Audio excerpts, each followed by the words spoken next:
Okay, so if you're struggling to gain strength, not knowing how to program, you need to learn the 3 methods of strength training. Today, I'm gonna go over it. If you don't know me, my name is Phil Daru, been a performance coach for the past 16 years, worked with some of the best athletes in the world, but today I'm gonna go over 3 methods that allow you to gain strength, power, and build some muscle. Let's get into it. All right, so first thing we're gonna do is go over the 3 methods of strength training, and then I'm gonna show you some exercises that go with each method. Now, why are these methods important? Well, one, when you're trying to work towards a common goal or a specific event, you need to make sure that you're working these efforts in order to get to where you want to be. Whether you want to build strength, you want to build speed and power, or you want to build muscle, you need to make sure that you're putting it in place inside of your programming. So let's break it all down first. So first one is going to be maximal effort. Now the maximal effort method is going to be right around 90+% all the way up to 100%, meaning that there's high force output in each compound lift. So you are going to build maximal strength with your maximal effort work, obviously. You're going to increase force production or force output. You're also going to use compound foundational lifts. Squat, hinge, push, pull, all of those are going to be inside of here. And these are going to be what's called your tester lifts, meaning that you're going to use these for your evaluation, right? So you're going to test your 1 rep max, maybe your 3 rep max, but it's going to show you how much strength you're gaining with these particular lifts through this max effort type of work. Now, this is going to be high CNS response, so you're going to stimulate the central nervous system. You're going to do lower volume, obviously, because the intensity is higher. And what I mean by intensity, I mean a mathematical equation, not the feeling, right? So your intensity is going off of your percentages. So 90+% with the high intensity yields a low volume, all right? Now, let's switch it on over to dynamic effort. Now, dynamic effort, you're looking anywhere between 50 to 60%. You can also use bands to increase the accommodated resistance, work on that stretch reflex. It's going to have compensatory acceleration, meaning that you can explode through the entire movement without deceleration. Now, this is going to be good to build speed strength and explosive power. So you're also going to increase power. Like I said, you'll increase your explosive action through particular movements, right? If you are a field-based sport athlete, you're going to use this in season so that you can maintain your speed. You can also work on that CNS return, and it's going to keep you ready for your games. Right? I typically use this in camp for my fighters, and then we also use a combination of contrast work getting closer to the fight for a peaking phase. Now, your high CNS response, you're still there with this because you're putting maximal intent into the movement, meaning you're going to try to move the bar as fast as possible. You're also going to go lower volume, and it's going to be about medium intensity because of the percentages. Like I said, if you want to add bands, you would add 25% band tension to the top of this 50 to 60%. So you're going to end up with about 80% at the top range. Now, I go through all of this inside of the school program. I just actually launched it. So if you want to join the school community, go ahead and check it out. Link is down below. And I'll actually go through how to program these 3 methods of training inside of there. Repetition effort, the last one. Repetition effort, 65 to 75%, right? You're going to build muscle endurance. You're also going to build some hypertrophy, right? So we're going to build armor. You're going to increase body composition, right? You're going to get muscle function out of that. And you're going to build a base, and it's going to be restorative too as well. So I typically like to do this at the end of the workout. So as you go through, let's say my condensed conjugate model, you're going to go through dynamic effort first, then maximal effort, and then you're going to use that maximal effort work, the compound lift, and you're going to use repetition effort around the muscles that move the actual weight. So if it's a lower body max effort, you're going to do lower body repetition work. And that's going to be built upon your, let's just say, isolated movements, right? So I'll go over the exercises in a minute, but you're going to get hormonal increases. You're going to do higher volume sets, and it's going to be about medium intensity, like I said, with the percentages. So this is good any time of the year, right? But typically we want to taper off of this, especially for combat sport athletes, because we have to make weight, right? After the fight is done, you go through a transition phase, then you want to start building back your muscle, right? Because you're going to lose a little bit during the weight cut process. All right, so let's go over some exercises. All right, so I'm going to go through all of these exercises that you can utilize. Now, obviously, they're not all on here, but these are some go-tos that I've been able to utilize for the past 16 years that's been helpful for all my athletes and myself. So the first one for max strength, I like a box squat, right? So I'll go over that in a minute. Sumo deadlift is another one for a pulling motion, or let's just say a hinge motion. You got the trap bar deadlift, another hinge, but you're also working midline of the body. You got the bench press for your upper body press. You got the floor press, right? It's more of a minimalistic movement, but It allows you to hit sticking points and get stronger in those weak positions. And then you got your pendulum row, so that's a pulling motion. That's going to be more strength dominant because you're starting from the ground, right? So you're pulling with high force from the ground up. Moving on to dynamic effort or power work, right? You're going to be using more explosive movements. So kettlebell swings are going to be beneficial for this. Landmine punches, right? Using the landmine in rotational fashion, so working the transverse plane. You're going to use a clean pull or some type of Olympic lift can be positive as long as you have the joint prerequisites and you know how to do it from a skill perspective. And then a prowler sprint, that's simple, very easy to do. But I like to use this with a lot of my combat sport athletes because it's not as intricate, let's just say, right? You can do it, it's easy, you're just sprinting with load. Repetition effort, now we're gonna be working on isolation, right? So think about mind-muscle connection, right? Think about bodybuilding in a sense. You can do rear foot elevated split squats. I like those to really work unilateral. RDLs, right? So we're working the posterior chain there. All right, dumbbells, any type of dumbbell movement is good. Dumbbell rows, dumbbell bench press, incline bench press. I love these as well. Lat pull downs, you can also use a pull up or a chin up.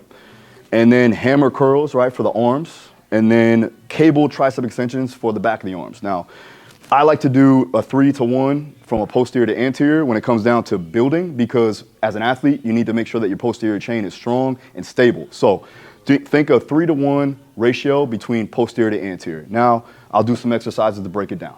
All right, so I'm gonna go over the box squat. Now, this is not the same as a squat to box. A squat to box is just something to have as a placement to get to depth. With the box squat, you're gonna sit and settle. What you're gonna do is you're gonna use that kinetic linkage. You're gonna drive into the bench, or for this, it would be a box. You go into the box, you break up that kinetic energy, and then you would go ahead and explode out. So it is a high rate of force off of the box. So you're gonna break up that eccentric and concentric chain. Basically meaning I'm gonna sit, I'm gonna settle, and then I'm gonna explode up. Now, with a bar, like if you have a straight bar, this is a Texas squat bar, so it's a little heavier, right? This is about 70-pound bar. So it's thicker, and you would obviously work to get more weight on the bar. But we're gonna set the box here, and I'm gonna corner it. So I'm not gonna sit it squared up, I'm gonna corner it so I can sit in between, or I can have it in between my legs. Now, when I go to set up, similar to a regular squat, but I want my feet a little wider, right? And the reason why is I wanna work my hips. So I'm going to, my cue is spread the floor apart. So when I sit and settle, I'm going to unlock my hips, keep my abs and my lats engaged so that I can protect my rib cage and protect my spine. And then from there, I'm gonna explode up. I'm essentially going to hamstring curl up because I want my shins vertical. So I don't want my knees forward. I want my shins somewhat vertical and my knees back. All right, so take the bar, right, shoulder width position. I'm gonna get it underneath the bar, put it in a rack. I'm gonna squeeze the bar with my hands, lift, right? Step back a little bit, clear yourself off the rack. Make sure those feet are wider, right? A little bit wider than shoulder width. And then we're gonna sit back. So I'm gonna hinge and bend my knees. Hinge, bend my knees, and push the floor apart. Hinge, bend my knees, sit back, hold, and then stand up tall. Boom. Again, when you do this, you don't wanna be up here. You don't wanna look down. You wanna look straight ahead and tuck the chin. Squeeze your upper back, lats are tight. Hinge, break at the knees, sit back, and then drop.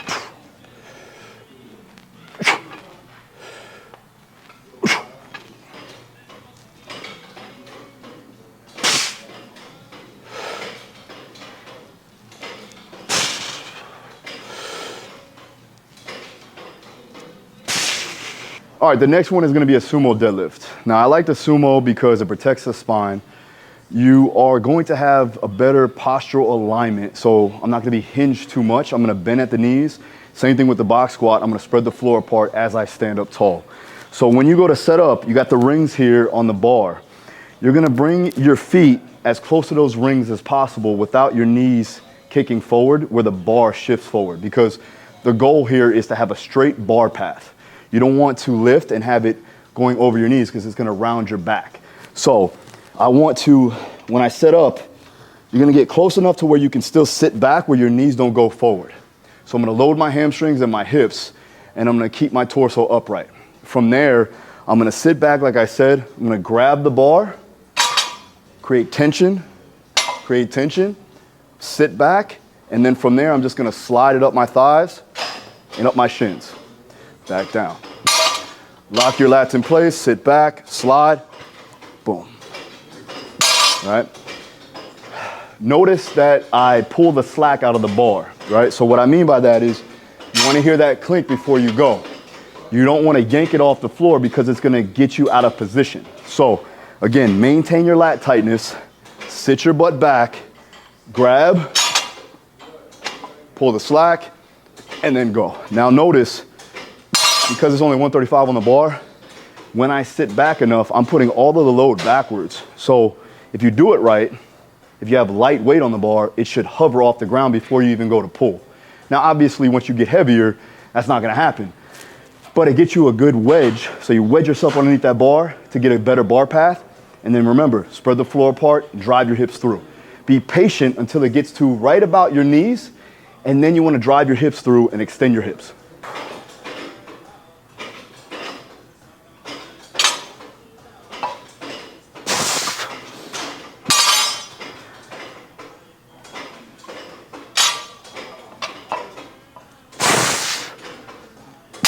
So we're gonna go into a maximal effort pressing motion, which is the bench press. Very simple compound lift, right? A lot of power lifters use it. I powerlifted, fun fact, I powerlifted for years after I got done fighting. So I learned how to actually lift the right way with the big three, right? Big three meaning bench press, squat, and deadlift. So with this one, we wanna use our entire body, right? So it's not just pressing through the upper body, you actually are gonna use everything. So what you're gonna do is you're gonna wedge yourself into the bench, meaning I'm gonna bring my heels back, and I'm gonna squeeze my inner thighs. So I'm gonna squeeze the bench with my inner thighs. From there, once I go to set up, I'm gonna grab the bar, whatever hand grip you want that feels comfortable for you. But the biggest thing is to make sure you maintain lat tightness. So I'm going to retract, but really I'm going to depress. So I'm gonna depress my shoulders down, meaning I'm gonna pull my shoulder blades into my back pocket. From there, I'm gonna take the bar off the rack, squeeze the bar as tight as I can, and I'm gonna meet that bar with my chest. You want the bar to reach right around your sternum. Then from there, you're gonna act as if you're spreading the bar apart. So you're gonna basically bend the bar and then spread the bar, all right? Bending, meaning that you're gonna keep your lat tightness and increase or I should say decrease the space between you and the bar, the chest and the bar. Then from there, I'm gonna use my triceps and I'm gonna explode out into full lockout, all right? So here we go. Heels right around the hips, gonna come down. I'm gonna grab my grip, squeeze the bar. I'm gonna make sure when I do, my knuckles are facing the ceiling. So I'm gonna punch the ceiling with the bar. Grab, squeezing my inner thighs and my glutes. Take the bar off the rack, lock my hands, squeeze the bar, bring it down.